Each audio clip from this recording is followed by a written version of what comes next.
Hey everybody, it is Brian Nemhauser, and we are back for another edition of Real Hawk Talk. This is episode 64. Can you believe it? We have part of the crew here right now. We got some other folks. It wouldn't be a Real Hawk Talk without Jeff having some sort of technical difficulties. He will probably hop on and hop off a few times. We will welcome him and say goodbye probably during that period. And Nathan Ernst told us he's going to be a couple minutes late. The man has numerous children, a full-time job, a very large beard. There's a lot to take care of for the man. So we will start with all that you need, which is myself, Brian Nemhauser at Hawk Blogger, and Mr. Evan Hill. Evan, at Evan Hill C. Is that it? Yep. Evan Hill SEA on Twitter. Welcome, dude.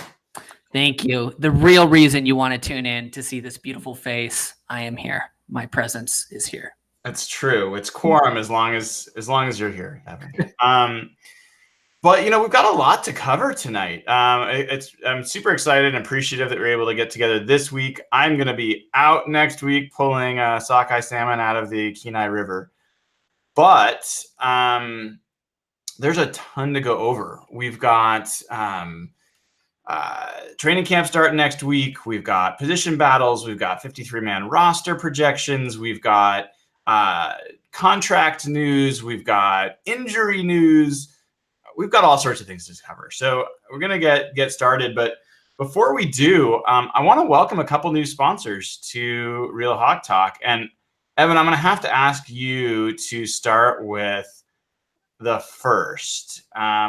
It's a brand that I think a lot of people in the state of Washington are familiar with. It's one that both tastes good and is fun. Let folks know who has joined the squad as a new sponsor for Real Hawk Talk. Yeah, no, I'm super excited to, and I don't know if you guys saw it on Twitter, maybe some of you have, but Burger Master, the best, I want to be very, very clear about this, the best burger chain in the state of Washington now sponsors the Hawk Blogger podcast, Real Hawk Talk. This is real life. The best burger chain, the home to the juiciest, most ideal burgers in the state of Washington are now on our side. So that is super exciting.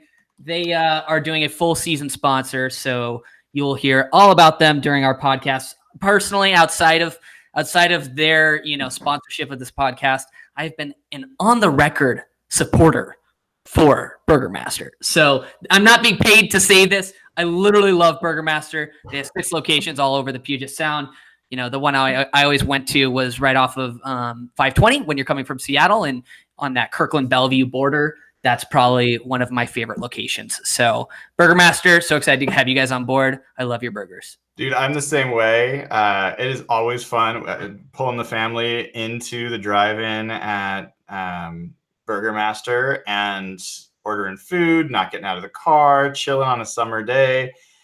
I've been known to actually ride my bike. I ride my bike to work sometimes. It's like 18 miles each way. And on the way home, I will sometimes stop because it goes right by Burger Master and eat burger, fries, and shake to totally eradicate any physical gains I had made that day on my bike ride. But it is totally worth it. It's a great sponsor. Happy to have them. They are not the only new sponsor we've got. We also are adding actually a kind of a return sponsor. Blake Johnson from ManifestFit.com has joined the show. He's sponsored in the past, and honestly, really good guy. Does personal training and does it for folks that might not, have a ton of money, because personal training is generally really expensive. Blake is really mission driven. He's at it for the right reasons, and you can do it all online, so people can do it from their homes. He does it to a bunch of different states. And we're going to be sharing a lot more about ManifestFit.com soon. I do believe that they're having a special on apparel on his site. So if you go to ManifestFit.com and buy clothing there, I think if you use the promo code GoHawks, no spaces, you get 15% off. So good deal, good reason to go check them out. And really happy to have those folks aboard, as well as our longtime sponsor, John Hurlbut and Altitude Homes. John's great, and all that they've done for the pod, we certainly appreciate. And if you're buying or selling a home in Pierce, King, or Thurston County, Snohomish County, I always get that wrong, then make sure you check out Altitude Homes, altitude-re.com/HB. All right. So, fellas, we've got Jeff. It says you're Sheila Simmons, which I love. I'm going to potentially call you Sheila Simmons from now on. But can we test your connection? How are you doing, Jeff? I figured out the problem in the offseason. This is the biggest development maybe of the offseason. It wasn't my internet the whole time. It was my computer. So I just tested before what was happening, and I'm on a Mac right now. I have to use a PC for work. It's a long story, but this is a whole new world for me. I can see you. I can hear. This is game changing. Like I'm not waiting for you to break up and look like Max Headroom. Like, I know Evan doesn't know who that is, but in any event, it's great. I'm looking forward to a season of clarity from Jeff Simmons. We've been waiting years to see your beautiful face so clearly. This is amazing. Yeah. I don't know if that's a good thing for you guys. Yeah, we may lose some subscribers, but it's worth it. It's worth it, dude. I was joking with Evan today on text. I was telling him that I need a PC for my job. And I said PCs are out of date. And then me and Evan both remembered whose initials are PC, someone who a lot of people think is out of date. Evan and Nathan's favorite coach, Pete Carroll. Can we have a quick note on PCs? If a job, I don't care if a job offered me $10 million salary, if they said you have to use PC at work, hell no. Hell no. That is the stupidest thing you've there's ever no said. way in hell I am being forced to use a PC on a daily basis. Oh my God. No, there's not a chance in hell. I'm technically self-employed, so like the programs I need for my job only operate on PC, which is very, very annoying. I've had a Mac my whole life. And since you guys have known me, actually, you've seen what PC life looks like. You know what? First of all, let's be careful, guys. We are in the heart of Windows territory around here, so let's be thoughtful about that. But honestly, I've got a PC and a Mac, and I use them both, and they're great. So everyone just take it down a notch. It's fine. You're always the voice of reason. It's not that big of a deal. Like they both work night and day. Yeah. I don't know. I used to be an engineer too, so I don't know. I like both. Okay, fair. But this is not why people tune in, surprisingly, because I think these are some of our strongest takes so far. But guys, I'm so excited about the Seahawks season coming around. I was driving downtown recently, and all I could think about is where I'm going to pregame this season for all the games. And it's that time of year where we're going to roll into training camp next week, and then we're going to roll into preseason games, and then we're going to roll into real games. And I'm really looking forward to this season. I think there's a lot of exciting things going on. I'm kind of curious, when you guys think about training camp starting next week, what are you most excited about? And let's start with Jeff and his glowing new internet connection and PC, or Mac in this case. Okay, I hope I'm not stealing Evans, but definitely the thing I'm most excited about is the new group of receivers. Doug Baldwin retiring is obviously a huge blow to any Seahawks fan. He was probably my favorite player to watch on the offense other than Russell the last 5-7 years. But just the amount of guys that are coming in, just seeing those videos, seeing those pictures of DK Metcalf. I know that's one of Everett's guys. I'm very, very excited about David Moore.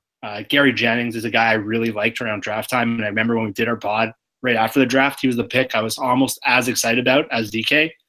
So Russell really hasn't had a group of like young up and coming receivers since like maybe the Super Bowl years, like a full group of them. And then when you add Lockett in there, and Lockett's moving to the number one job, his role is going to be a little different. And some of the new tight ends, I'm excited about Jacob Holster. So just the new group of weapons. I know like Bill Barnwell ranked them like 30th in the NFL. Oddly enough, that's the group I'm most excited about heading into camp because they're a group that can grow with Russell. They're going to look at Russell probably differently than like the Golden Tate Baldwin group did. So it's kind of fun to see this group kind of grow together. And these are the guys that are going to be with Russell, hopefully, the next 5-6 years in this new contract. How about you, Evan? Yeah, really glad you pinpointed DK Metcalf's muscles there. I'm super excited about that too for next week. I'm really excited to see. Now, this is going to sound a little weird, but I feel like the safeties and the DBs in general are getting a little bit of a lack of attention. You know, Trey Flowers had a phenomenal rookie year last year. I'm excited to see what he does in year 2. Shaq Griffin is entering year 3 after a sort of rough year 2, really. I know you were a big sort of downer on him last year, and honestly, with good reason. But we drafted some really, really exciting talent. And I'd say the most exciting player for me, maybe out of all of our rookies, is Marquise Blair. You know, Pete Carroll, I think it was right after they drafted him on day 2 in those, you know, post-selection press conferences that they were going to start him at strong safety, working in the box, using his kind of big hit potential. And it'll be interesting to see what happens with Bradley McDougald. Does that mean Bradley McDougald goes to free safety, or is Marquise Blair like competing to try to beat out Bradley McDougald for strong safety? You know, really don't know what the situation is there. But I think this defensive back group, although they receive a lot of crap, like they could, if they take some steps forward, they could end up being pretty decent. Yeah, that's a good one. I think the thing I'm most looking forward to in camp is definitely the receiver group. I mean, first of all, one of the only things you can really judge in camp is receiving group and defensive backs, specifically corners. You can do a little bit of one-on-one pass rush drills and get a little bit of offensive line, defensive line, and pass protection or pass rush. But, there's a lot of doubts about DK Metcalf. I think for good reason. But all I need to see is him run straight and fast and be tall and jump high and catch a pass in traffic, and I'll feel pretty good. And if he doesn't do that, I'm going to feel pretty disappointed. I mean, generally my first impressions have served me pretty well over the years at training camp. And, you know, last year, the two things that really hit me the first 2 days were, one, wow, this team has really lost a lot of talent. Like, there is no Cam Chancellor, there is no Richard Sherman, Earl Thomas wasn't there at that point. Like, it felt like a very different team and a much, far less of a team than it had been before. And the other thing was that, wow, Rashad Penny looks like he doesn't have anything special to offer. Like, he just didn't stand out to me in any particular way. And he showed some things in the season eventually, but I think that proved to be generally pretty true for most of the season. He was a disappointment. I think anyone, even Evan, that would say otherwise, I think is not when he lost weight, not when he dropped 10 to 15 pounds. I don't know that ever really happened. I thought there was like an official quote on the record that happened. There was official quote on the record that he was 240 at some point. So like he says those were never true. So I'm actually, honestly, I'm looking forward to seeing Rashad Penny this year. And I hope that what they said was true, which they said a lot of things but I hope that his injury caused him some issues, that he had some adjustment, that he's now ready to be back to the player that they thought he was going to be. That would be nice. I think we need multiple running backs because you need to be recruiting, or you need to be strongly rooting for Rashad Penny, because if you don't, and he's bad, guess who's getting a $13 million extension after year 3, maybe year 4? Chris Carson. So if you don't want to invest money in the running back position, you better be rooting like hell for Rashad Penny. Yeah, I know. I'm well aware of that. And as big of a Chris Carson fan as I am, I certainly am not interested in the Seahawks doing what I think a lot of Dallas Cowboys fans are currently struggling with. The notion that they're going to have to sink a lot of money into Ezekiel Elliott. And I, as much as I am pretty much agnostic about the running game. I think it's useful. I actually don't have as much negativity, but I also am not like religious about it. I certainly don't want to spend that kind of money on that position. I think that you can get those people to do what you need to do at a lot less than that. So I think there's pretty much unity on that perspective on this pod, at least. Mr. Ernst has joined the party. Are you ready to actually join? Can I talk to you, Nathan? Yes, you can talk to me. Hello. Awesome. Welcome, dude. So that's at Nathan11. He has not changed his Twitter handle. I actually think he should take at Evan on HB. Would actually be a really good troll, but that's okay. So Nathan, the question that I posed was, what are you most looking forward to about training camp starting next week? It can be a player, it can be anything. I mean, you guys talked about wide receiver. Obviously, that's going to be really, really interesting. I mean, DK Metcalf is going to be the star of this entire preseason, I think. But maybe, and I mean, that's an important spot too. Like, it's not just that he looks like he's going to be super fun and potentially super good, but they need someone else to step up. Probably 2 or maybe even 3 somebody's really. But the other one that will be really interesting to see is what is going on with the nickel corner spot.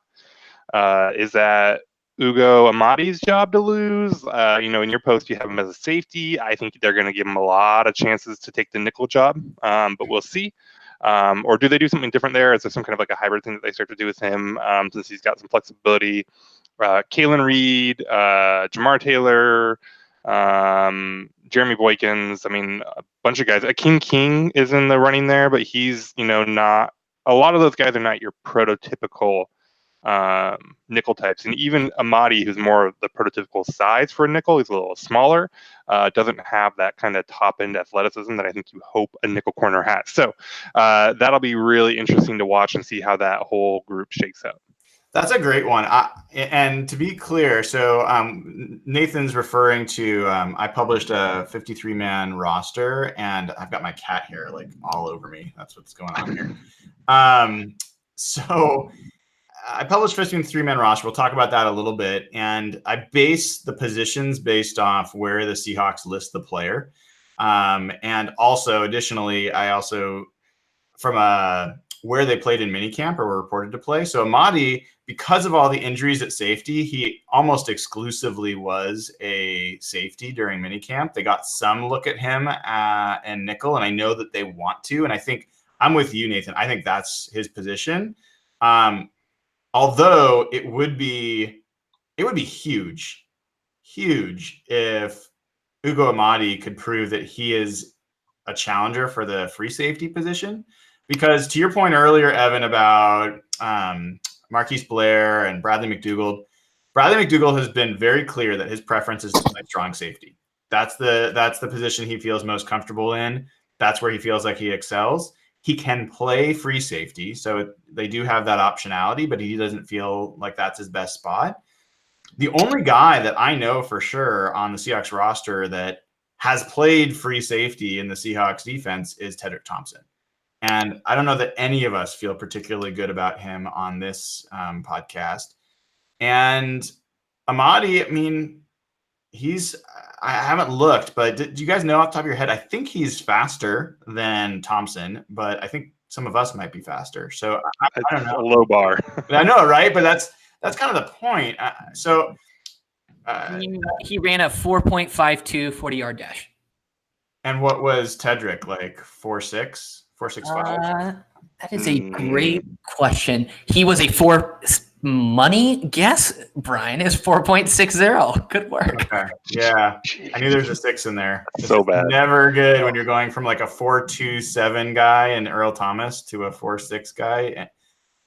It's a big anyway, I think I did the calculations, and the difference in yardage coverage between Earl and Tedrick in the span of like 2 seconds was like 5 yards or something, like something crazy. Like there's a huge difference there. So anyway, I think the Seahawks actually, they lost Justin Coleman, who we all, I think, were fond of and felt like was a good nickel corner. Obviously got paid like he's a good nickel corner.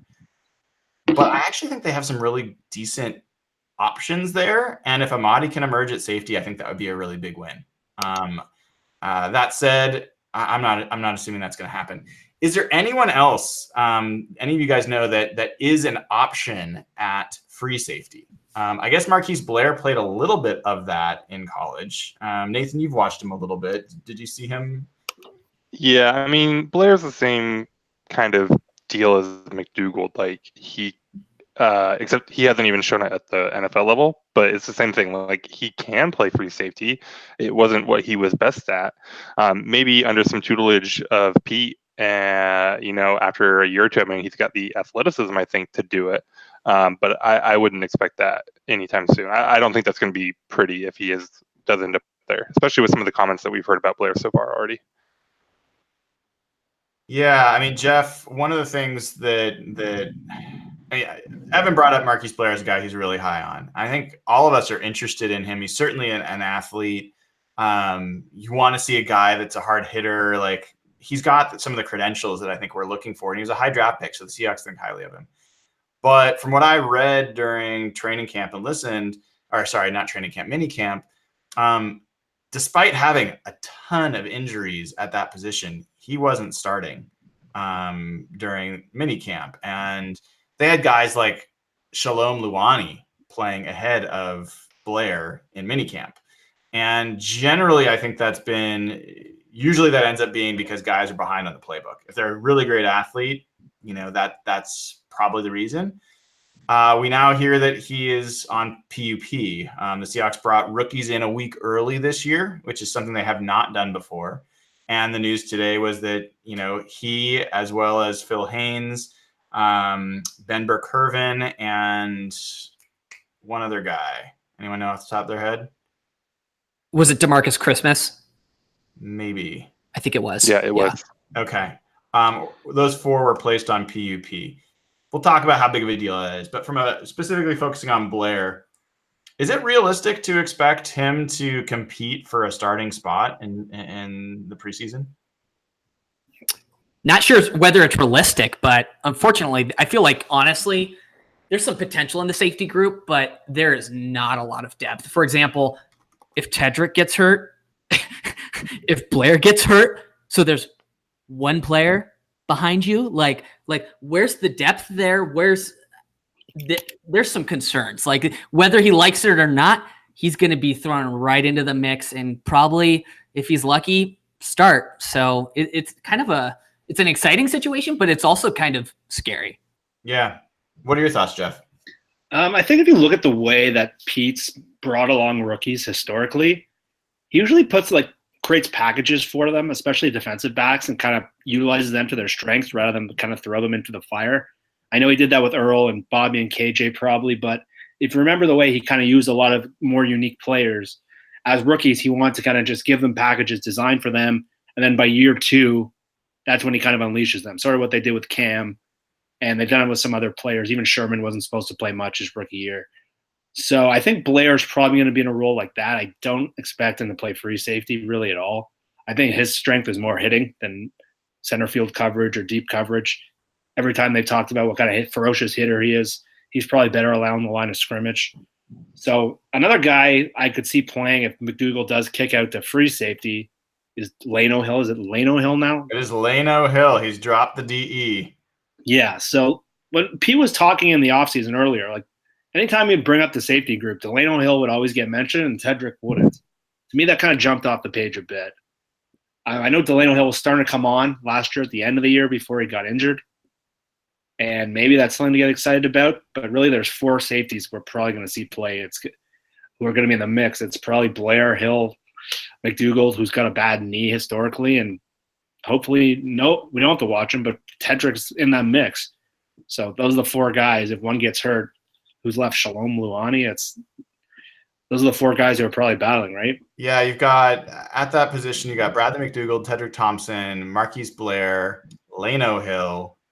Does it say something bad about me that I like him less with 2 less letters in his name? I don't I like Delano. I don't know what that says about me. Anyway, Ugo Amadi, Shalom Luani, Jalen Harvey, and Marwin Evans. So maybe sign Eric Berry then. He's probably never going to play again, but I still would give him a training camp, no guarantee contract and bring him in here to compete. Who knows? So they should have signed Earl. Got a lot of money. Yeah, I know. Maybe I'm being unrealistic, but get back to me next year. Yeah, like, I'm really interested to see how many years of that contract Earl plays. We shall see. I miss Earl already. I definitely miss having him, but I think they made the right call. I really do. Well, eventually. But in any event, so that position, I think we've hit on it. We've talked about it in this pod a lot. Safety is question mark. God, imagine if Bradley McDougald goes down. I mean, he's had some injury issues. You've got nothing that's proven at that position. And safety is absolutely crucial for this team. So Marquise Blair will get plenty of opportunities to find his way onto the field. I think if you're looking at just upside and talent, he seems to be a guy that has that chance to do it. But I think Leno Hill is the other guy that you kind of hope emerges. Do you know what I think the logical conclusion here is, though, is that they are probably really, really betting that Bradley McDougald starts at free safety.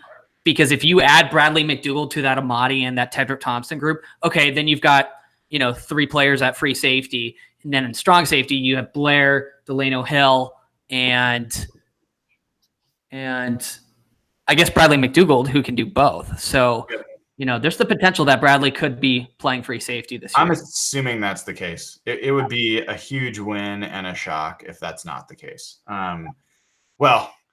Unless it's Tedrick Thompson that's playing free safety, because no one else was proven to be better. So that's going to be an interesting group to watch. It's a little hard to really judge them in training camp. Preseason's a little bit better. But let's talk about some of the other position groups. Let's go from one of the biggest question mark position groups to one of the strongest. How do you guys feel about the running back group this year? And let me run down who's on that list.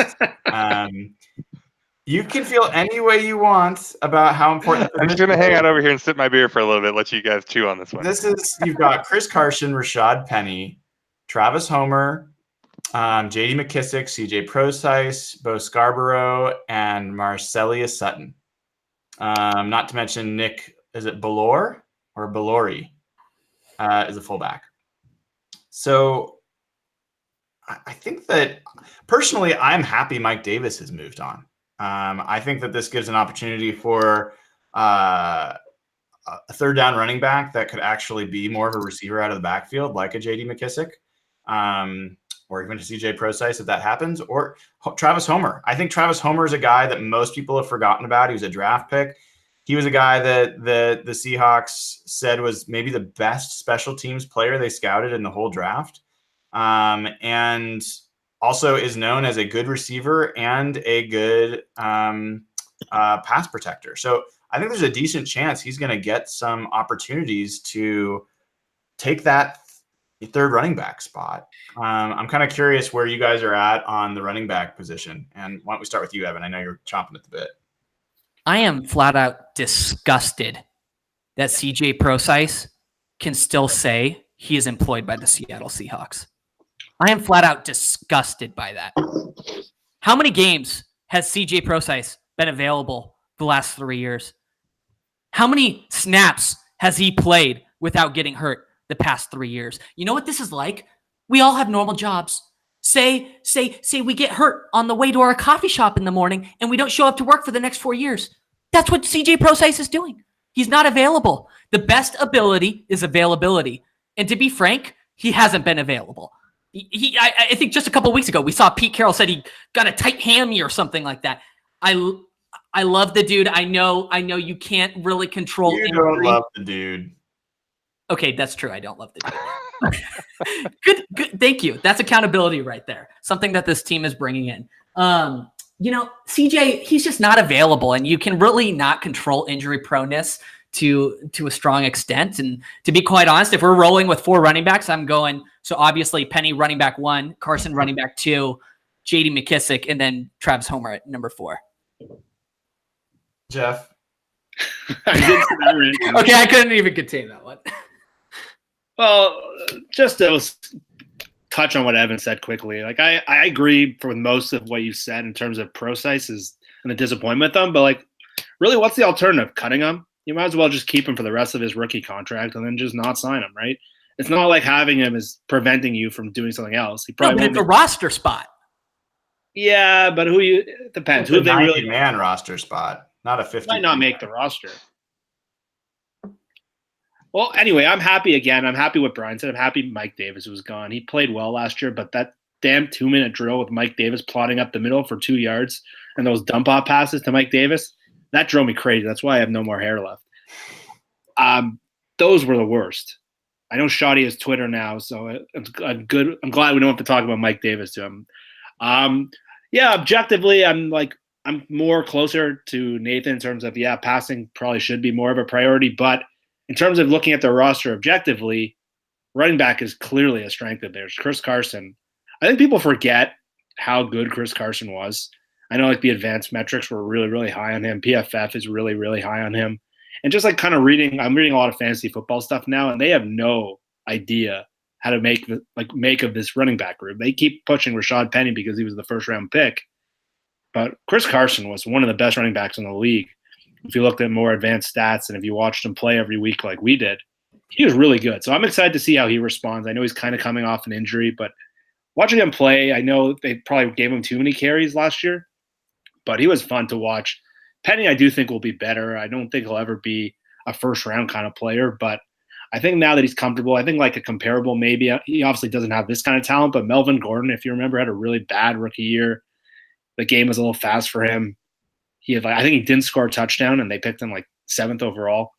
And he really jumped the second year. I don't know if Penny will take that kind of jump, but with the depth they have, like 1 to 5, and if they can use McKissick as a more in the passing game, I still think receivers the group I'm looking forward and more excited about. But just on paper, running back is clearly one of their strengths, other than offensive line, which is probably their second biggest strength other than quarterback, which is bizarre to say.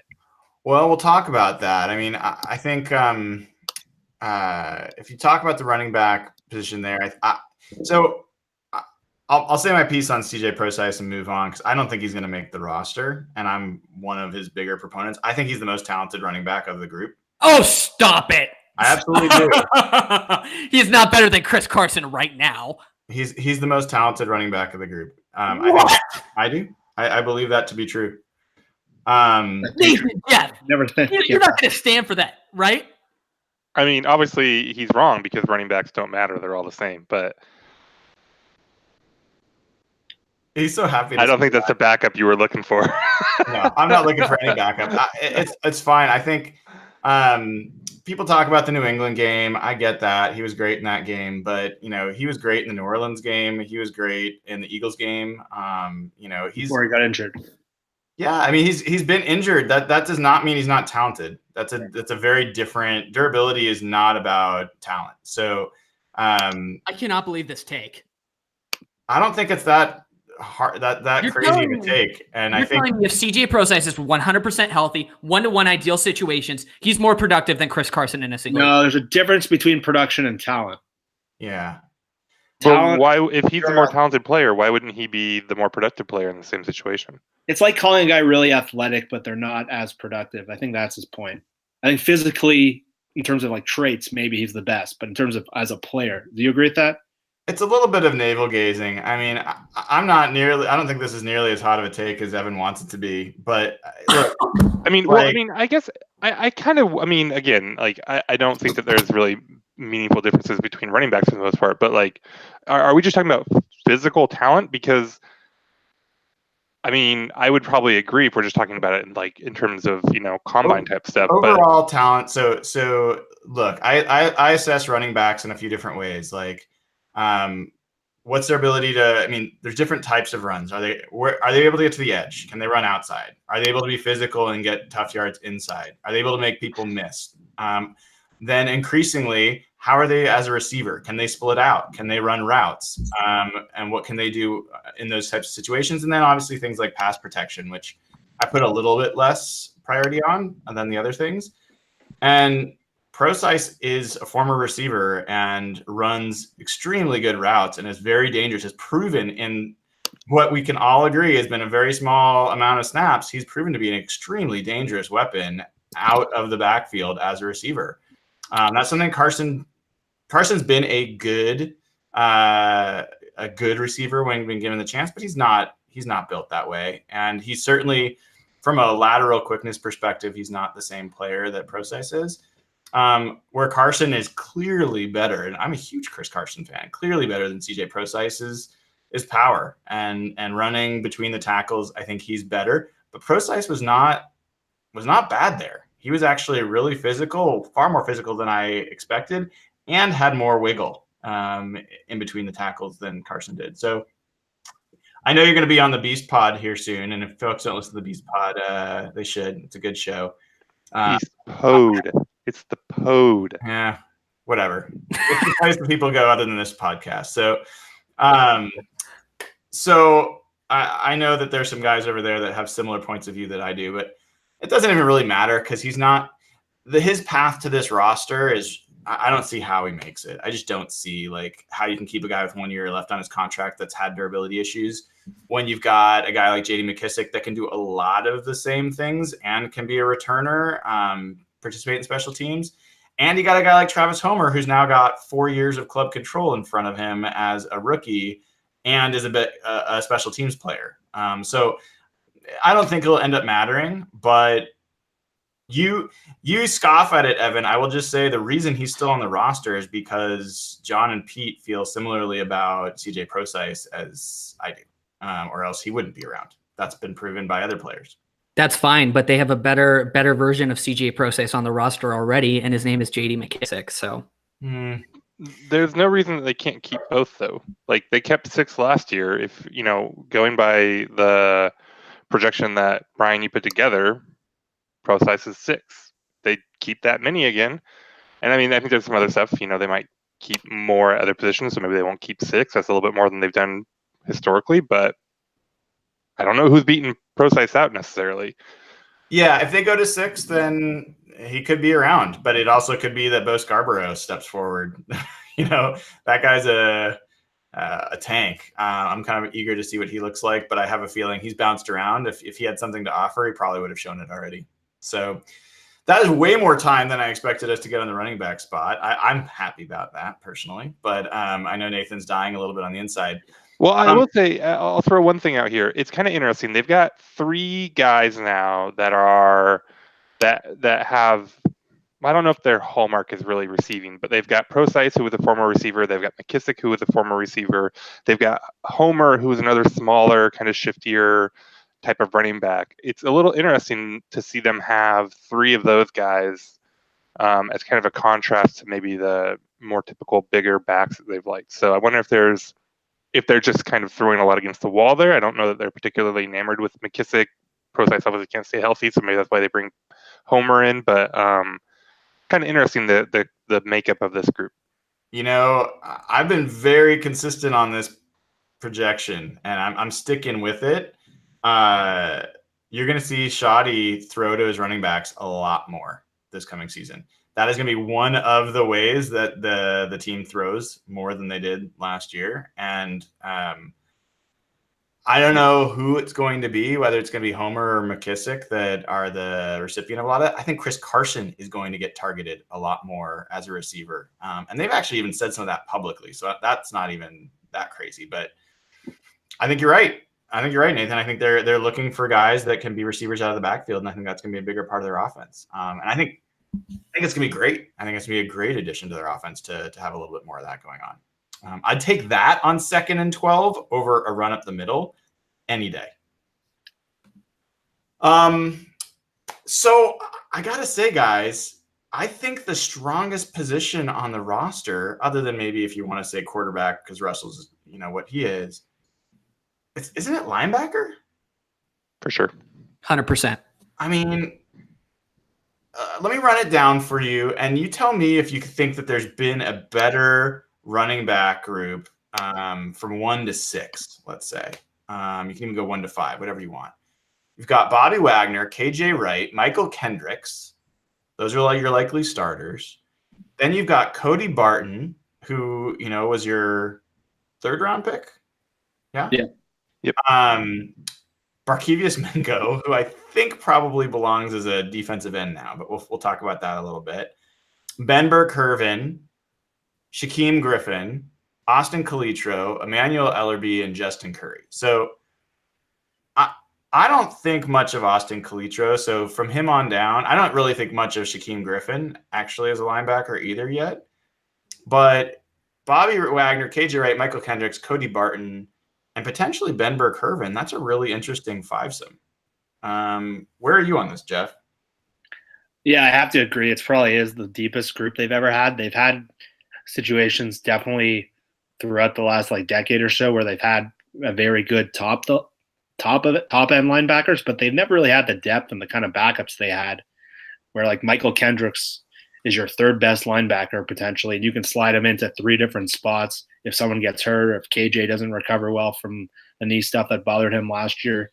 And some of the intriguing backups, they haven't really had a lot of intriguing linebacker rookies. And if Barton is as good as he kind of got hyped in rookie camp, to have him as your 4th linebacker, that's really, really exciting. They've had the good top end linebackers with KJ and Bobby for most of this era, but they've had so many bad backups. Like Austin Calitro had to play a ton last year, and we ripped on him so much. Barkevius Mingo was a starting player last year. He's now the 8th guy. Might not play linebacker at all. And I can think of throughout the years, like 2015, 2016, where some really low end to replacement level players were playing. Now you got 4 or 5 potentially pretty good ones. And yeah, they haven't really had that. I have a question. Is Shaquem Griffin going to make this roster? It's a tough thing. How do you cut him and piss off his brother? I was thinking the same thing, but there's just so much loaded talent, and the 2 new rookies in Barton and I think is it BKK or BBK or whatever his name is. And then you've got Michael Kendricks, you've got KJ Wright on that 2-year deal that they just extended him to. It's like 5.56 million a year or something like that, or it may have been 7.5 million a year. I don't remember, but obviously Bobby is looking for an extension soon. Bobby is representing himself. Hasn't received that extension yet, is currently not technically sitting outside of training camp. He's there present and coaching still. He just doesn't have the helmet on. Bobby's I think the player to watch for this upcoming 30 days. Let's see if he gets an extension. Hopefully there's no drama there. But I think it's like you said, Jeff and Brian, this linebacker group is, I don't think it's unreasonable to say this is the best linebacker group in the NFL. Yeah, they used to have Brock Coyle as their backup and Mike. There was a while where people were trying to convince themselves Brock Coyle was good. Exactly. And I looked up some other names. KPL, remember him? Yeah. Those were guys. DJ Alexander, who also really those were out. Regular players when KJ or someone went down or. Yeah, I am really hoping that Cody Barton and BBK are better than I'm expecting them to be. I'm expecting honestly, I'm expecting a better version of Brock Coyle from Cody Barton. Oh, please. That's what I have in mind. And I hope I'm wrong. I hope he's a lot better. But that's kind of what I'm expecting. And look, I think to your question about Shaquem Griffin, I was thinking no until I actually did the 53-man roster. I think, 1, he's a really good special teams player. He's one of the better special teams players they had last year. And 2, I actually am starting to think that the team – we'll see if this is true. I think the team is counting Barkevius Mingo as a defensive end. And the reason is because if I look at their edge rushers on this roster, it is super scary, guys. It is like really thin. Ezekiel Ansah, Get healthy, hopefully Ziggy. he plays, to start the season, but I'm assuming maybe he's PUP. And if he's out, you've got like Rasheem Green, Jacob Martin, maybe LJ Collier is kind of, but he's not really an edge rusher in that way. And that's like it. Like Cassius Marsh. But like, I mean, like it's really, the cupboard is bare. And so I think that they are looking at Barkevious Mingo maybe purely as a defensive end nickel edge rusher. And if that's the case, I think that's an extra linebacker spot that Griffin could take. Could Griffin be an edge rusher at all? They're looking at him there for sure. I think that might be his best path to make. Weren't there like some quotes about that out of Pete's mouth around draft time? Yep. Yeah. They've been pretty honest about that, but like he's just too small for that to be his position. I just don't think I think he can be a special teams player, a rotational pass rusher, but I think he still has got to be working as a linebacker. And from what I understand, he's working as a Sam. So he had been a will. I don't think playing off the line is where he's going to do well ever. So I think that's why the Sam position probably makes more sense for him. And we'll see. He did make some plays. He just made a lot of really boneheaded plays as well. So, we'll see. But yeah, so Nathan, you're so high on Cody Barton. Give me some reasons to feel that confident about him.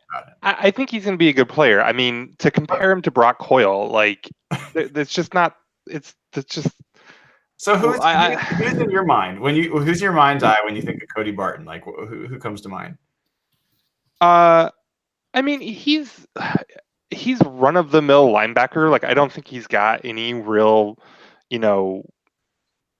special thing about him that makes me think of any particular linebacker really. But I just think he can be really good. I mean, he's athletic, he tackles well, he's smart, he's a Seahawk guy. I mean, he does seem to have all those kind of toughness qualities, all that. Like he was productive in the Pac-12, and I mean, it was just a one-year thing. But to compare him to Brock Coyle, who was really kind of none of those things, was UDFA. That's not a fair comparison for Barton at all. I'm not going to try to sit here and tell you that he's the next Bobby Wagner or anything, but can he be, a 4 or 5 year starter for the Seahawks, a solid player for them? Yeah, absolutely. Jeff or Evan, do you guys have any hopes for? I mean, do you think Cody Barton pushes to Michael Kendricks or KJ Wright for snaps this year, or Bobby? Maybe if there's an injury, maybe if KJ goes down, he's had some reliability issues the past couple of years. But did you guys see his dance-off session a couple of weeks ago? That was super unimpressive. So I was high on him coming out of the draft, but now not so much. You didn't like his square dancing? It's how I dance in the club, if I were to ever go to a club. He literally did square dance, right? Yeah. Yeah.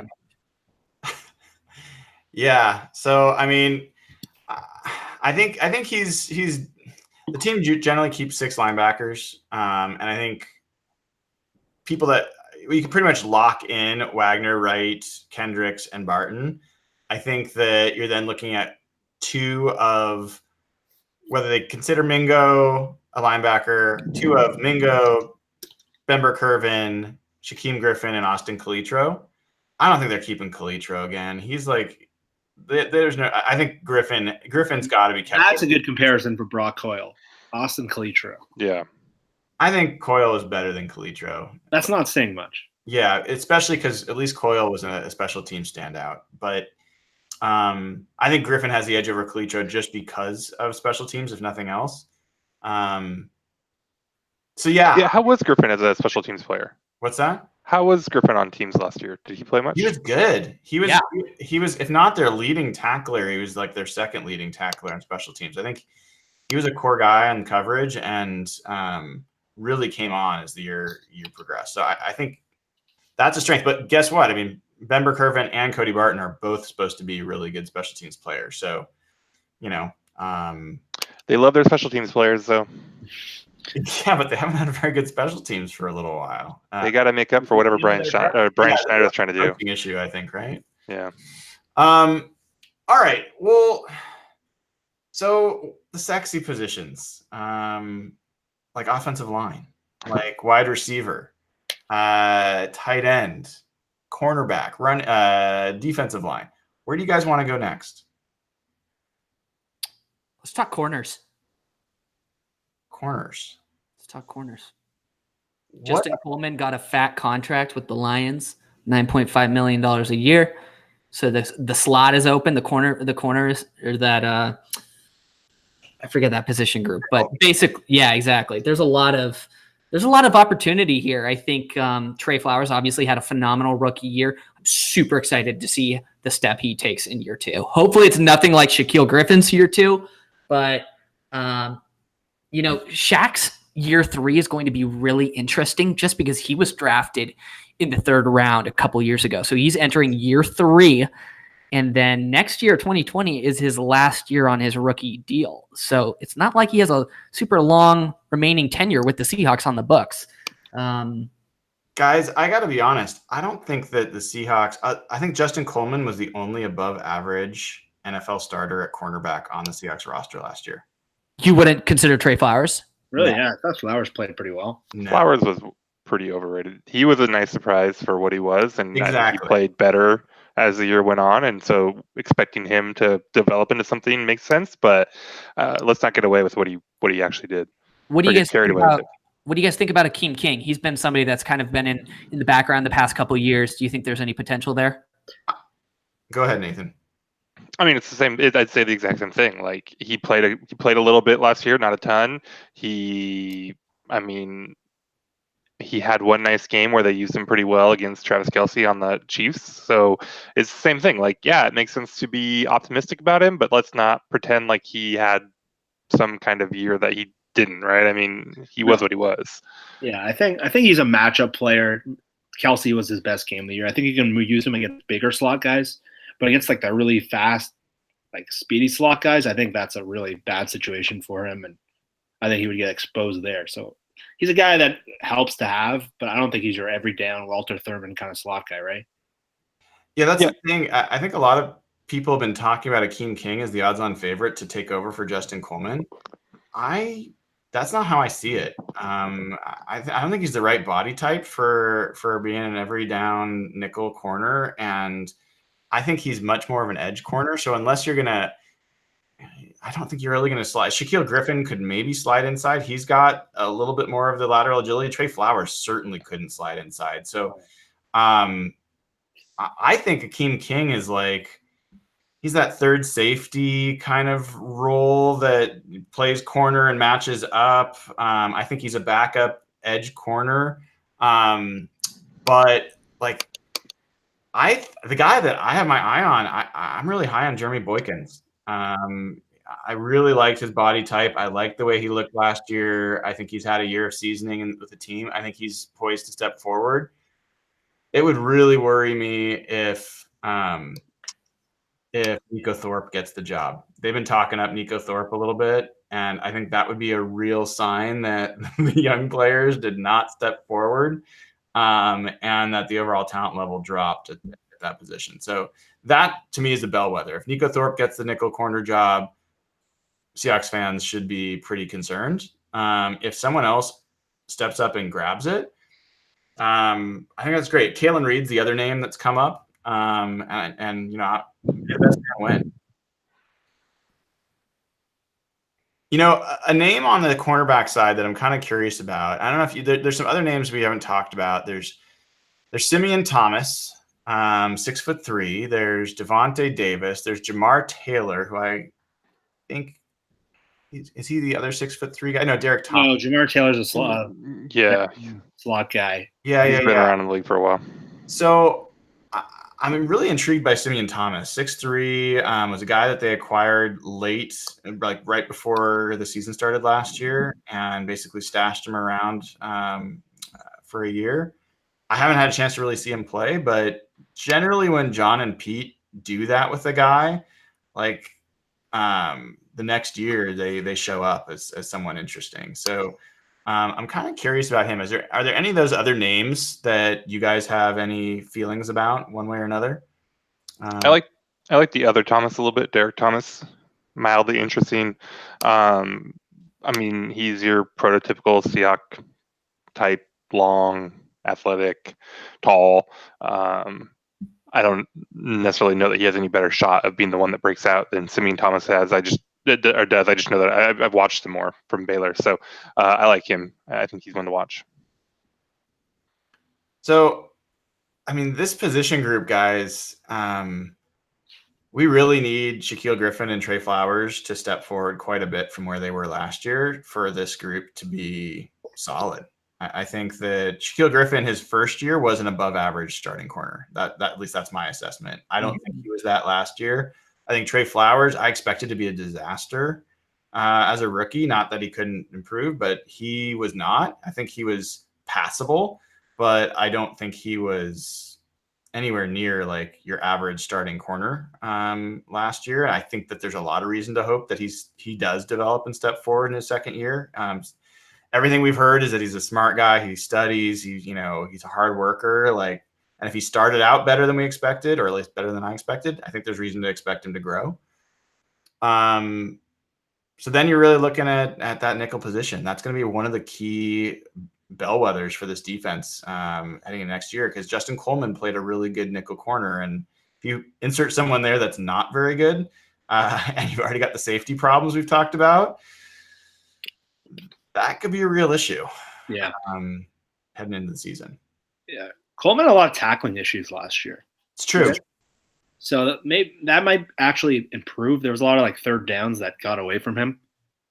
But yeah, he was a big playmaker. But I think the Cole group really comes down to how Shaq Griffin plays. And I know you mentioned this, Brian, in your article. It was kind of promising to hear him say that he did have a bad season. He did step back, and really he looked like a guy in that first year that was going to take a huge step forward. And he was pretty bad last year. He didn't make plays on the ball. He got beat too much.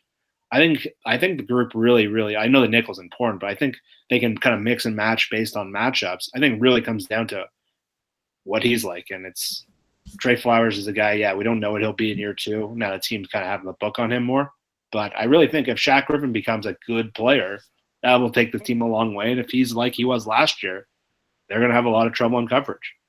Yeah, I mean, people keep talking about, we kind of thought about it, right? People keep talking about King as a nickel, and I don't really see that much either. But I do think that he's a guy that if Quill or Trey kind of don't take the step forward that we're hoping, he could be a guy that does and then can replace one of those guys on the edges, and maybe he's the guy that ends up being a little bit more of a playmaker, being one of the guys that steps up and is an above average player. I could see that from him more than I see him really kind of full time filling that nickel role. So I'm glad they've got him around, but then I don't know that Amadi winning the nickel job is going to help their tackling all that much or anything like that compared to where Coleman was, and is probably a step back in the other areas. So yeah, that's a great call. I keep forgetting about that. I mean, Amadi absolutely should be considered one of the top 2 or 3 competitors for that nickel spot. I think that's absolutely the case. And someone had asked on the chat a little earlier about PUP, because we mentioned it before, just so people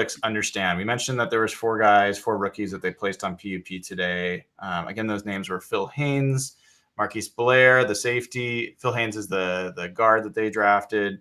DeMarcus Christmas, who's a defensive lineman that they drafted. And then now I'm forgetting the other 4th player. Did you say DeMarcus Christmas? I did. Okay. Yeah. Member Curvin. That was the other one. So Marcus Christmas. The deal with PUP is a lot of times they'll place guys on PUP when they come into camp that are just not ready to practice yet. There's no reason for them not to put them on PUP. It stands for physically unable to perform. And the rules for PUP is they can bring them off of that whenever they want. So as soon as the guys are ready and healthy, they can bring them off and they can practice. So I think a lot of people are losing sleep over the fact that these guys are on PUP. It's not the best news. Obviously, it would be better if they're all healthy. But it's not, I don't think, a red flag at this point yet. It's a huge red flag. Accident. So it's a huge. I get it. Like they'll all probably come off, but it's a pup list. They're hurt in some way. It's a massive red flag. Like a massive red flag. How do you? It's a problem. I mean, injuries are bad. Like, I mean, I'm not saying any of these guys are going to miss like the first 6 weeks of the season, but like that is a thing that could happen with these guys. They're all rookies. They're going to miss some amount of camp. It's bad. It's Nathan, a bad thing. I'm sorry that they're practicing hard and doing their jobs really. They're not practicing at all. I'm sorry, Nathan. I'm sorry. They're on the pup list. That's the problem. They're not practicing. Nathan, you got. They have boo-boos. They can't get out on the field. This move does not indicate any serious injuries whatsoever. They are with the team. They are in meetings. They are in those chats with coaches. They just need to be cleared by the doc, the team's doc, and they'll be good to go. All we know, though, they are all indicative of serious injuries or nagging injuries or future CJ pro sizes. Like, I mean, yes, don't blow it out of proportion. They could all come off the pup at any time. It's not the end of the world. This isn't an issue until we get to the end of the regular season. And yes. There's my optimistic Nathan. Yeah, it's not optimistic. It's just facts. It's a red flag when you are hurt. That's bad. Well, but okay. First of all, I don't agree with that in general at this point, and this is a week before camp starts, so I'm not that worried about it. But let's talk about the players that are on that list. Phil Haynes is a backup. He's not going to be a starter. Like, we don't know that. He is highly unlikely to be a starter. I don't know that. I don't know that. You're telling me that Cardinals veteran that is like 67 years old is automatically designated the starting spot? Yeah. I feel like people are sleeping on Ayupati a little bit, but I would not just slate him and Fluker in as starters, especially considering their age and injury history. And Tom Cable is gone. It is a new day. Also, Phil Haynes might be kind of good. Yeah, that's a commentary on him. That's a commentary on Upati and Fluker are absolutely the expected starters there. And unless there's injury, which absolutely could happen, I don't think that it's a tragedy that Haynes might be on PUP for a little bit. You talk about Ben Burke-Irvin. That is not a tragedy. Like, they may even use PUP as a way to stash him for a while. Who knows? You talk about Marquise Blair. That's an issue. That guy could be challenging for a starting role. Like, not maybe, but like the expectation is that he's challenging for a starting role. So him being out would be a bigger issue. And then DeMarcus Christmas, that guy's going to be lucky to make the roster. So let's just, like, come on. It is saying this is a huge red flag. I think that sounds a little Evan-ish. So I'm going to refer you back to Evan. I'm pessimistic. Available on Twitter. Excuse me? No, I think it's calling it a bad take.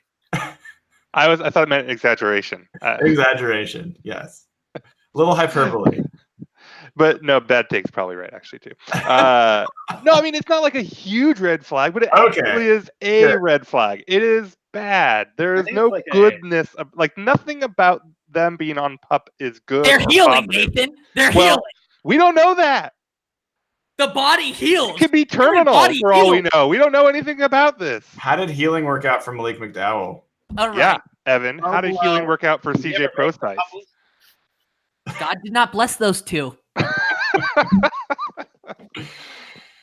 blessed McDowell with more money than I guess he's owed. So anyway, people want to hear more about some of the other positions on this roster. And guys, I mean, everybody wants to talk about wide receiver. Everybody wants to hear about offensive line.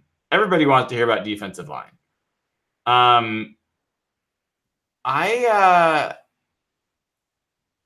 gotta kind of talk about defensive line. I want to talk about the other two, but I've got anxiety and I need your guys' help on this one. I mean, if we talked about linebacker being the strongest position group on the roster, and we talked about maybe safety being the weakest, is that what we kind of agree? We on the same page there? No? Yeah. Yes? Yeah. Corner? Corner is stronger than safety, don't you think? Oh Like, no! I Oh mean, at no! least you got Bradley in the Yeah, Bradley safety McDougall group. is better than any corner is good in the cornerback group. And at least you can like pretend that maybe Blair and Amadi are going to do something. yeah, maybe that's fair. So maybe it's not quite as I just don't have a ton of trust in that safety group. So maybe that's just me. But defensive line guys, Might also be pretty bad, it might be pretty bad. especially after they trade Jaron Reed. Actually, I'm 100% on that train. I think I'm skipping ahead, but I'm 100% on board right now. His trade value is so high right now, so Is high. it? Yeah, are you kidding me? How many DTs have had? Wait, how many sacks did he have last year? Was it 10? Yeah, but Dude, holy shit! We could get some picks for him. Are you sure about that? Oh, come on. I mean, you're getting less than you got for Frank, Yes. which I mean, it could still be a lot. I don't know. I mean, you guys saw that. Outside of trading Jaron Reed right now. You don't have to pay him in a year. Yeah, and he's going to be wanting huge money. Grady. But why not just get his production this year and then trade him next year like they did with Frank? Because it might negatively impact his draft value, saying like, oh, he's going to want a huge extension. Then trading team wait is. a second, But guys, I mean, I've got to pull a Nathan here. Like, what are you saving the cap space for? Who are you going to spend it on if not for your young, durable, pass rushing interior defensive lineman who's been a good leader? Like, is it just the fact that it's a big number now that it's going to be 17 million? Because the cap has gone way up. 17 is the new. It's not about cap though. It's not about cap. It's about draft resources. What can you get in return for Jermaine Ifedi needs to get paid. We are not paying Jermaine Ifedi. and let me tell you right now, if we pay Jermaine Ifedi, I'm done being a Seahawks fan. I quit. Shaquille Griffin's going to need to get paid. Pay corners. That's fine. As long as we don't pay Ifedi. That's all. No, but honestly, it's all about, to me, it's two questions. What can we get in return from him for trade compensation in terms of draft picks? I don't really give a shit about cap space.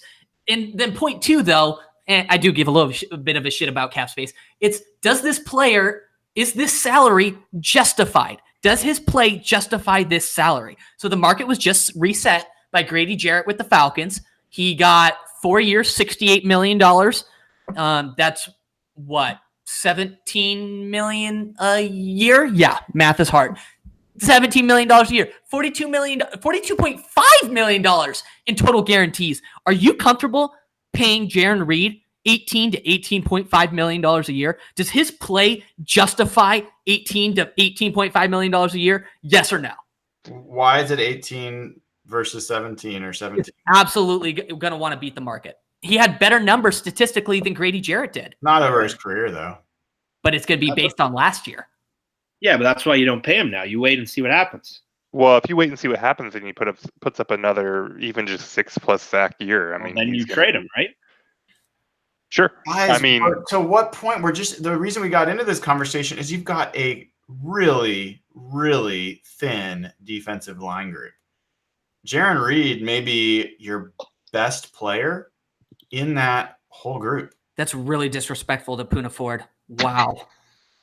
Wow. Not Poona at all yet. I'm actually so excited about him. Seriously. Yeah, but to what's the upside for Poona Ford? If he's everything you hope he's going to be, what is Poona Ford going to do? He's going to be like the run. a Ruben. Elite run stuffer. Right. Like, I mean, let's be realistic. I think he might I think Poona Ford's got enough wiggle that he might get 3 sacks in a year, and have a little bit of pressure to him. But I'm excited about him as being a disruptive force on the inside of that line, but he's not. I mean, there have been like 3 defensive tackles in Seahawks history that have recorded double-digit sacks, like Cortez Kennedy, John Randall, and Jaron Reed. And you've got plenty of money, so why? I just don't understand why you guys are so quick to get rid of a young, interior, durable, productive, ever improving each year defensive line. It doesn't make sense to me. Like, who are you going to get with that money, or who are you going to draft that's going to be better? That's the thing. I think that depending on what you can get in return, like if you can get a 2nd-round pick for him, I mean, you could probably find a better player. I mean, I'm draft not picks doing it are. for a second rounder. I'm not doing it for a second rounder. Give me a low first, and I'll do it. You're not getting a I don't know if you're getting a first for a defensive A tackle. late first, really? No. I don't know. I mean, I didn't think that they'd get what they got for Frank, so maybe I'm wrong on John this. Schneider But just finessed the Chiefs. Okay, he you gotta did. have a little bit more faith in our God because he's amazing. Well, I'm just saying though, like even at a second round level, you can probably call that a wash on talent potentially, and then Wait a second. What, based on what? Who are the second round or third round defensive linemen that the Seahawks have drafted in the last 10 years that have been Frank Clark, Jaron Reed, Frank Clark and Jaron Reed, right? And so 2 for 2. Stats, 100% hit rate. I think that this is a little surprising. I get it because it's a bit but I think scary to lock somebody into a big number. But I think you're getting hung up on the 10 sack thing. Like that's not his true talent. It's not like if you look at pressures, that was inflated. I don't have the numbers right in front of me, but I'm pretty sure that was the case. So I think the problem is that you're looking at a guy who's probably not as good as. I mean, he's a good player. I don't want to say he's not, but like he's probably not, Akeem Hicks or some of these other guys who are legit very good pass rushers. So you're trying to sell high on a guy is the idea. Yeah, I don't think that he's going to be a 10 sack player. I mean, on any regular basis at all, but he's proven that he's got that ceiling. Even if he's a 6 sack player, that's pretty freaking valuable as a defensive tackle. So I don't know.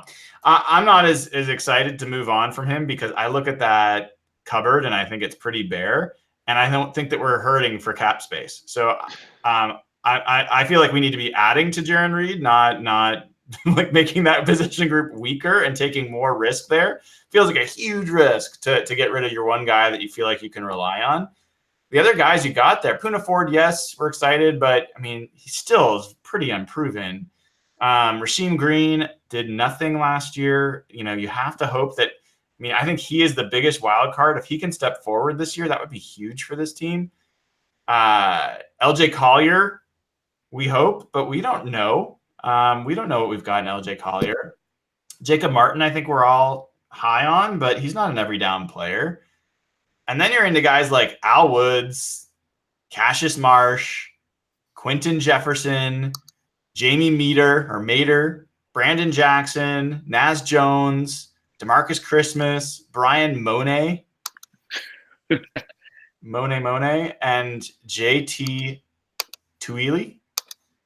So, I mean, guys, that's like, that's not good.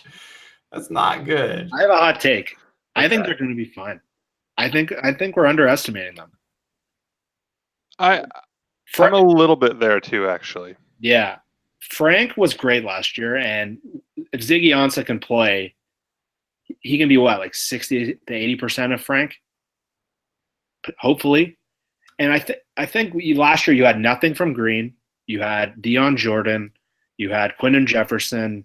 Jacob Martin was playing very few snaps.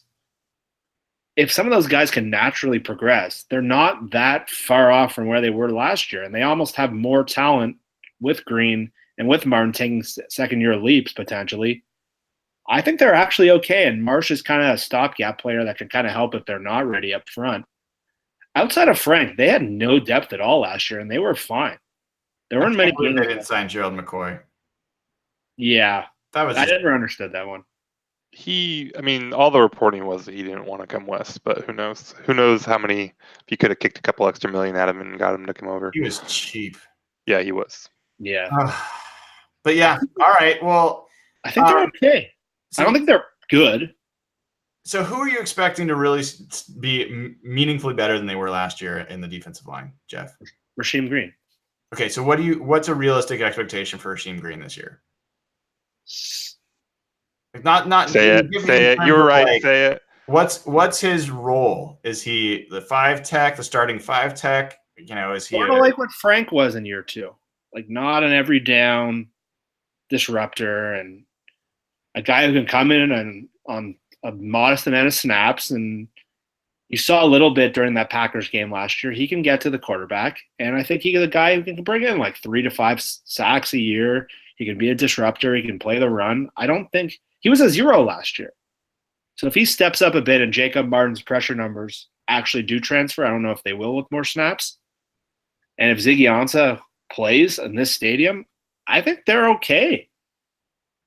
I feel like you were going to say 6 sacks for Rasheem, and that's kind of what I'm thinking for him. Yeah, 4 to 6, somewhere in there. Yeah.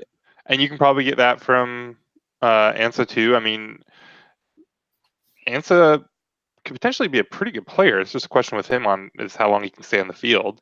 But yeah, I think Rasheem Green's going to take a step forward, and that could be a huge boost. Like Deion Jordan played a lot of snaps last year, and he was a total 0. Quentin Jefferson played a lot of outside snaps. I think you tweeted out a stat on him. He was okay, but there weren't exactly good players outside of Frank playing on this team. They do seem a little deeper, and at least they have upside now, right? They do. I mean, there is some. I mean, Ansah is absolutely key for that group. I mean, I think they have more options on the interior. I mean, Collier can swing inside. Obviously, we haven't even mentioned Ford's inside. Green has told me that he prefers rushing from the inside. He feels more comfortable. That's where he played in college. Even Cassius Marsh, when he was up here, played on the inside some. But I think it's the edge where I have like major question marks. Other than Martin, I just don't know. Cassius Marsh, I think, is a reliable backup, and we'll see. I mean, maybe I'm giving them too much credit. I don't know, but I keep coming back to the Patriots way of doing it, where you've got like Kyle Van Noyes and Trey Flowers and some of these guys that, Flowers is pretty good and stuff, but like there's a lot of years where you would have looked at their pass rushing units now, last couple of years, where and just on paper it's not that impressive, but you throw enough 4 to 6 sack guys, out there, and you use them smart, and can you squeeze a little bit of pass rush out of Shaquem? I mean, he looked good doing it in college, and can Mingo do it a little bit? Can you get them on the field at the right time and kind of some NASCAR package and stuff like that? Green moving inside. There's talent here. It's just a question of how much pass rush can they manufacture?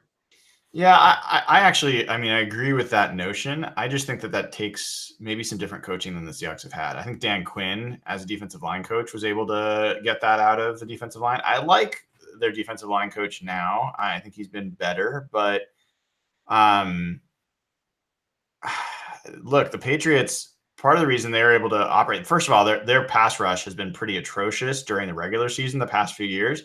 They've been able to scheme it up in the playoffs. Which is when it really counts. But what they've done is they've had really great coverage. They've had great corners and they've had great safety play. And the Seahawks really don't have either of those. So, yeah, I don't know. I think that all those things connect together.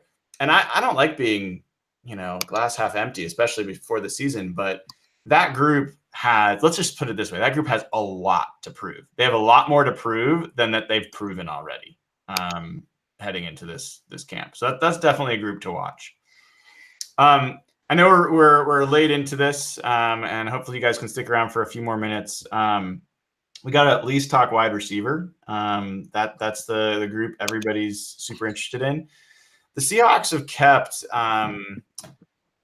let's look, I've got it here. They've kept an average of 5.4 wide receivers since John and Pete came in. They kept 5 last year. Every single year, I fall in love with a receiver, and most of us do. And I think, oh my God, there's no way they can't keep 6 this year. And then they keep 5. Last year really was no different. And this year, there's no Doug Baldwin, but we know Tyler Lockett's going to make it. We know DK Metcalf's going to make it. I think we know David Moore is going to make it. Is there anyone that feels like it's a question mark about whether David Moore makes the roster? So from there on out, I'm kind of curious, like besides DK Metcalf, I think we're all interested in seeing, who are you guys looking at in the wide receiver group that's interesting to you? And if you say Jaron Brown, Nathan, I'm going to go. That's not me. That was not me that was yelling about Jaron Brown last year, talking about how good he was going to be because he caught like 3 passes in a preseason game. Yeah. Evan. Hey, he received like he caught like 8 straight receptions in training camp in front of me, and I nearly lost my crap. I know, but seriously, he was being targeted so heavily. He looked like he was going to be a big part of the offense. He really did. And then it just stopped like overnight. Yeah. I don't know what happened. But the player I'm actually like super excited about though is John Ursua, slot receiver out of Hawaii, strong route runner, really good hands, a little undersized. He could be a real contributor. I'm not saying he's Doug Baldwin, but he might be. I think the thing with Ursula is that his hands are actually a question mark. Are you sure? He caught a ton of balls, obviously, but like on watching him, drops were an issue, and I think that the stats back that up, although I don't remember specifically on that or not. He's interesting. I kind of think he won't make the team, which will be a little. What? You really don't think his route running ability? Oh no, route running. Yeah, no. He's like route running and all that. Like he looks like a Welker type or whatever out there. He's interesting, but I don't think he'll make the team. You don't think he'll make the 53 roster? No. Wow. Because again, like I do the exact same thing as Brian. Like, oh, they're going to keep all these guys, and then like they don't keep half the guys I think they're going to keep. I mean, it's Lockett. Typically, is it 5 or 6? 5. Yeah. Ooh. Like religiously 5, right? Like pretty close. Yeah. And I mean, so I mean, it's like Lockett, Metcalf, Moore, Jennings. Oh, Brown is in there, and then I think Turner. I like Turner. I've got a soft spot for Turner. No, but that's 5 though. But that's 5 right there. So you have Tyler Lockett, DK Metcalf, David Moore, and probably Gary Jennings, who are all locks. Those are 4 players. And then you have Jaron Brown on that second year of his 2-year deal. And then you have Ursua, who's the 7th round pick. And you got Turner, and then you got a bunch of just type of flyer types that, like, if they end up beating Ursua out, it's not going to be any huge. Amari Darbo's not making the team. No, I know Zach Whitman has been a huge supporter of him publicly, so and I really respect Zach's opinion, and so his, standing Darbo has been pretty compelling. But I also think that Pete hates us, and maybe me specifically if he knows I exist. And so if Darbo ends up making the roster, I'm not. It just feels like a thing that almost should happen at this point with the amount of crap that dude's gotten. No way. Oh my God. But I mean, I feel like when I'm most convicted about what Pete will or won't do is when I'm the most like wrong. I've just seen enough of him over 2 training camps to say like. But you said it yourself about some other guys. Like they don't keep these guys around for nothing. Yeah. There's something they like about Amara Darbo. It's different. So, like, a guy like Simeon Thomas, there's no reason to bring him around unless they have belief in him. A guy like Amara Darbo is a draft embarrassment. Like, they have reason to hope that he works out so that they don't look like idiots for drafting him in the 3rd round. So, I see that as a little differently. The guy that So first of all, it very, very, I think 80% chance, maybe 90% chance is that you're talking about Tyler Lockett, DK Metcalf, David Moore, Gary Jennings, and Jaron Brown. And I'm going to cry that Jaron Brown is taking a roster spot from one of these younger receivers. I cry. Nathan, you bring up drops as a huge issue for Ursua, but Jermaine Kearse was a Seahawk for several years. So yeah, he was a very good player. Actually, I think you're overestimating him. Remind me how many game-winning catches John Ursua made for the Seahawks. Oh my gosh! Oh God, I can't even handle it. I have to break in because this is retread. But the guy that I have my eye on, and I'm hoping that he steps forward is Caleb Scott.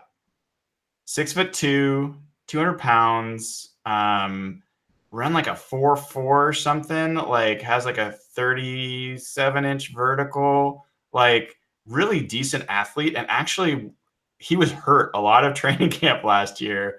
And when I saw him finally get on the field, I was really intrigued by the way he looked as a receiver. And so I think it's a super long shot, but that's one guy I'm really curious to see how like he may be the guy, like, what was it, Steven Williams a few years ago that was just like the talk of training camp, or what was the guy that was in the Super Bowl for us? That was like the one hit wonder. Chris Matthews. Matthews.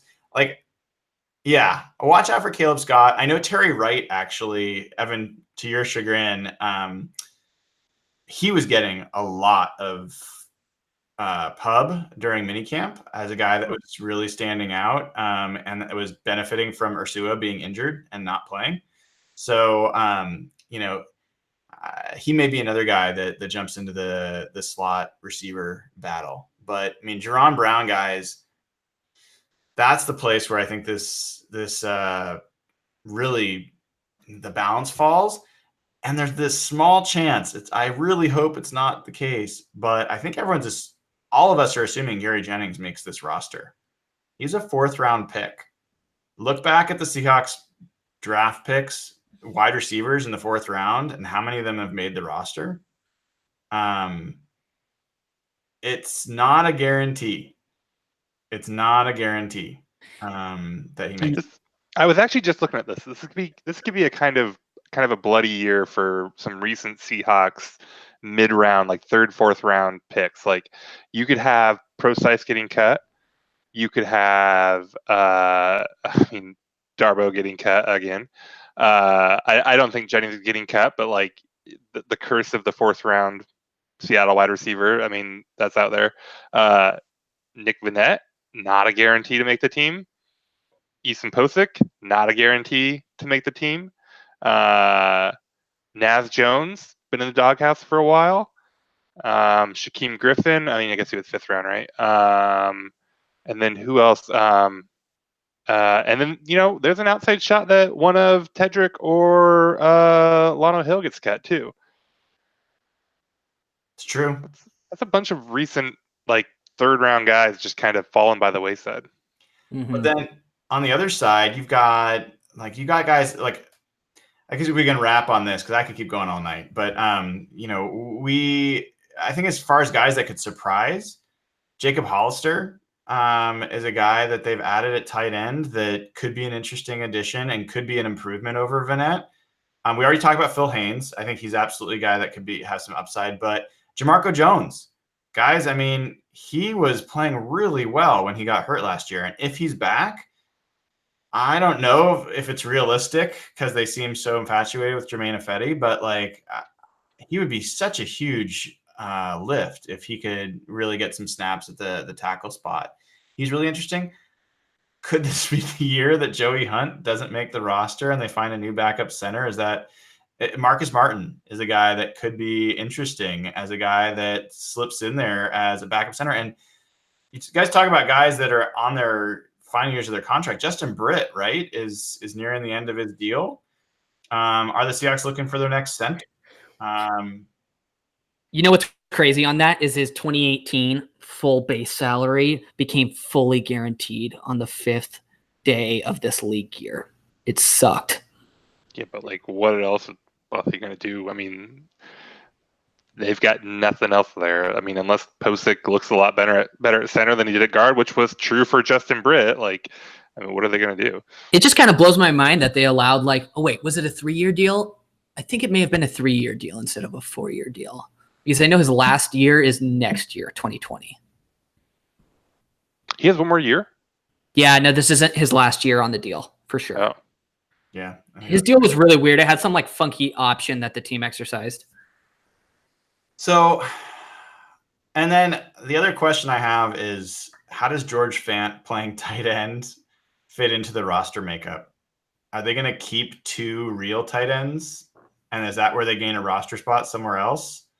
Do they, I'm kind of curious about that. When I was putting the 53 man, I didn't know how they're going to handle that.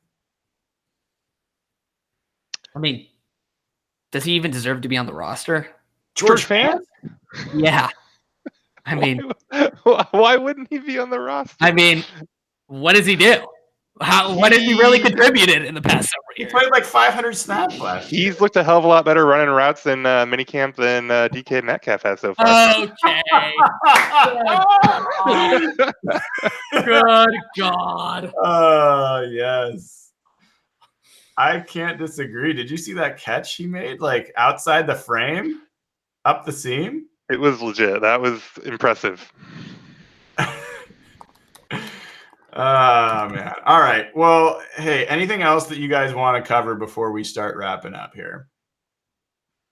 Extend Bobby Wagner, please. Get it Yeah, done. we didn't really talk about Bobby. I mean, Yeah. your team extend. Nathan, where are you? I think they will extend him. I think they probably should trade him. Yeah, You don't trade a top 5 defensive player in the NFL. No, you let them walk for nothing, right? Isn't that how we do it? That crippled my spirit. I want you to I mean, in fairness, they've only let it happen twice. So, yeah. That's a sore spot, Nathan. If I had to bet right now, they're going to sign Bobby, and they're going to let it play out with Jaron Reed and have that franchise tag ready to slap on Reed if they need to. They're not going to extend Jermaine Ifedi, right? Listen, Yeah. they're really not, right? I think it's about a 70% chance that they will not. Like, I would go the other way. Oh, did you see my article I put out like a month or two ago, Nathan? I mean, I think Ifedi did get better. Yes, from like horrible to not so horrible. I mean, if you don't think George Fant is making the roster, I have bad news about what they're probably doing with Ifedi. Like, I'm not quite as high on Jamarco Jones, who I think played left tackle exclusively when he did play before he got hurt, right? No, he's moved over to right. Did he play both sides? Okay, I didn't remember. Right tackle of the future. I mean, maybe, but he's not built like a right tackle, a Mike Solari right tackle. I would say that he's definitely more of a prototypical left tackle. But in any event, he was talented and he was good at what he was doing. But look, I think another guy out there is Elijah, and I think it's Incansa. Actually, is a really interesting athletic guy. I talked to him a little bit. He's a tackle and a guard. I would be surprised if he steps forward a little bit. But look, I think if you look back at the history of John and Pete, when they've had first-round picks that they have not picked up the fifth-year option on, how many of those have they re-signed? I think the number is 0. I think that they've foreshadowed their plans with Ifedi, and I think that they've got other options. And I think they've also what's the name of that guy that is good friends with Pete and is on CBS radio? Kerwin. Yeah, Pat Kerwin. He has said more than once that they've got problems at right tackle, and that's part of why they run the offense the way that they do. So he doesn't get that just from analysis. I think he's getting that from the inside. So I don't think that they're particularly high on Ifedi. I think he has improved. I think he's gone. And I will not be sad when he is. He's going to go to the Raiders. We all know that, right? I don't care where he goes as long as it's not Seattle. So, all right, fellas. We could talk about Madden ratings. We could talk about Golden Tate's comments, but we'll have to save some of that for another time. People can only handle so much of us. It has been great having you all back. Thanks for everyone that tuned in. And thank you to our new sponsors, Burger Master, Blake over at Manifest Fit, and as always, John Hurlbut at Altitude Homes. Great to have you guys for the season, and let's look forward to training camp. Go Hawks.